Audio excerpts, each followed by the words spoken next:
It's been cold across the country, and while not quite as cold, still pretty chilly across the southeast U.S.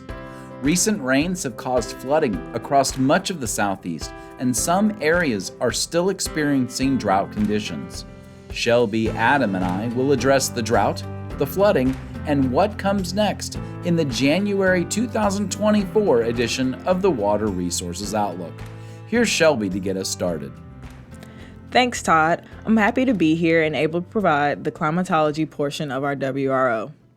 In the last 30 days, the El Nino rainfall pattern that we've been anticipating and discussing set in.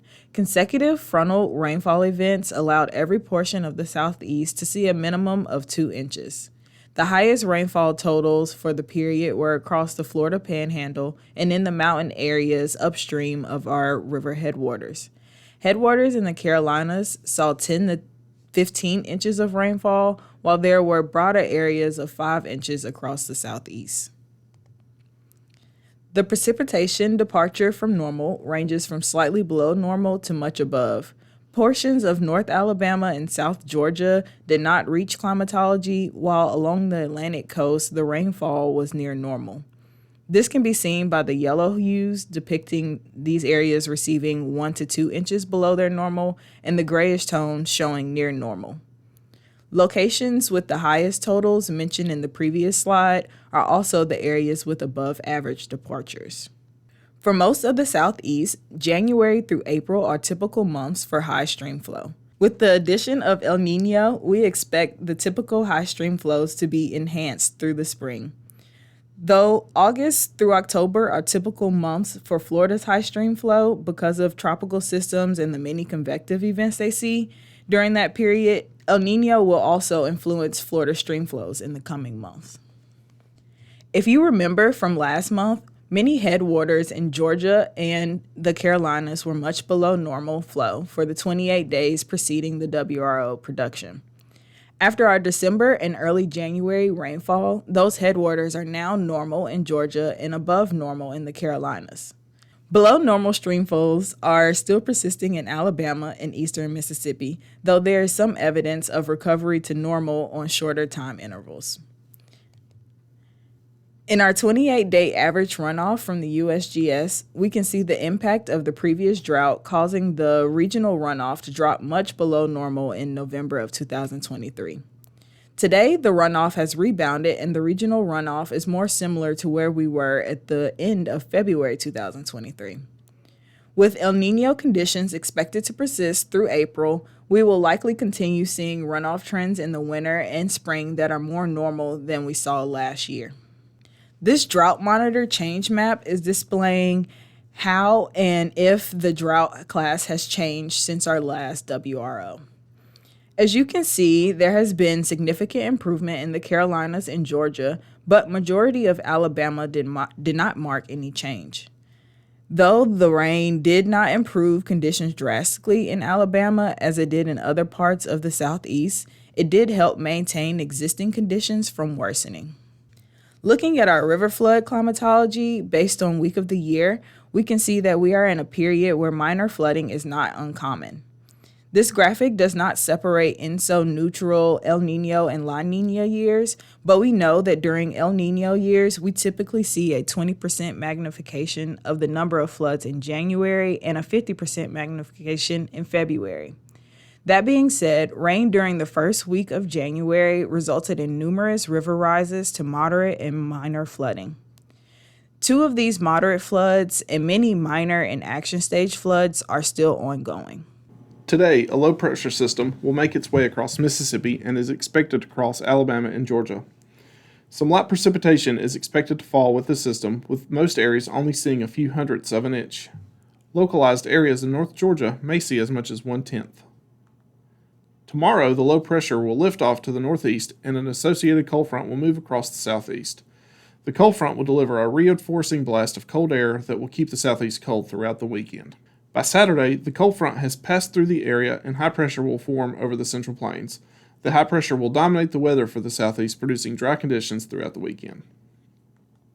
By Sunday, the high pressure has slid east toward the Indiana-Kentucky area. On Monday, the high pressure is expected to move further east into the Carolinas. This allows for more southerly flow over the southeast, which will allow for temperatures to recover. Tuesday will see a low pressure system developing over the Central Plains. This will develop a warm front over the Gulf of Mexico that will allow for the return of rain to the southeast. Rain amounts of about 1/2 inch are expected over Mississippi and West Alabama. By Wednesday, the low has moved east into eastern Oklahoma, further allowing moisture transport from the Gulf. Precipitation amounts of greater than 1 inch are possible for much of Alabama and North Georgia. Rain totals for the southeast over the next 7 days are varied. Mississippi and West Alabama are expected to see the most rain with amounts of 2 to 3 inches possible. North Georgia and the mountains of the Carolinas may see as much as 1 to 1 inch and a quarter over the same time. Remaining areas for the southeast are forecast to receive less than 1/4 of an inch. Beyond next week and to the end of the month, the expectation is that the southeast will generally receive greater than average rainfall amounts, with Mississippi, Alabama, and Georgia the most likely areas to receive the above average amounts.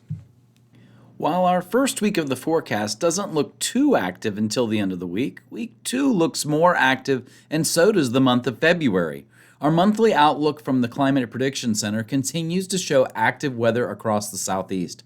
Simply looking at model output each day shows a wet pattern setting up as we begin February, so this forecast doesn't surprise us very much. As we look further out, let's take a peek at the ENSO forecast. As we progress through spring, Pacific sea surface temperatures are expected to cool, and by late spring, transitioning to neutral conditions. As that pendulum continues to swing from warm to colder than normal Pacific sea surface temperatures, we will have lots to talk about later this spring if a La Niña gets set up before hurricane season. Here is the seasonal outlook for February through April, and it remains consistent with what we have been saying since summer.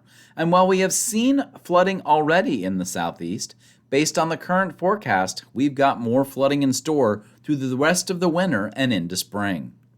We've been showing these graphics since October. These are the analogs for stream flow for strong El Niño years. I was a bit skeptical about the below normal stream flows in all of the southeast, but especially in Mississippi and Alabama for January and into February. We will look at the drought monitor again in a few slides, and some of those stream flows remain below normal for the current time. I'm not so skeptical anymore, but still feel like normal and above normal are much more likely, especially after hearing Adam talk about our forecast for the next couple of weeks. A quick glance at the March stream flows analogs indicates that we will likely be seeing normal to above normal stream flows in the area. As mentioned before, here is the drought monitor in the lower left-hand corner that was issued this morning. It's hard to imagine that we have a drought after all of that rain. However, it does take some time and some decent rainfall totals to make up for how dry our fall was. In fact, because it has been so dry, there is still some skepticism about whether we will completely come out of drought in parts of Alabama and Mississippi before the end of April, as shown by the drought outlook here on the right, showing that some areas are not expected to come out of drought. I have a little more optimism that we will have enough rain to bring us out of the drought, and we will likely see some flooding to accompany that rainfall. Time will tell, but my hunch is that there won't be a drought designation by the time we get to the end of March for the Southeast RFC area. And finally, here's the late spring, early summer outlook, which keeps a somewhat active pattern going through with above normal more likely in the southeast. It would be good news for most because that would likely mean plenty of water for lakes and rivers going into the summer. So the bottom line in the short term, our drought footprint is shrinking across the southeast, and it looks to be active once we get to the last week of January and heading into February. In the long term, El Niño should remain strong, moderate to strong, and the winter should remain active, and an above normal amount of flooding is expected. We will plan to record our next water resources outlook on February 20th, 2024. Stay warm, and we'll look forward to talking to you next month.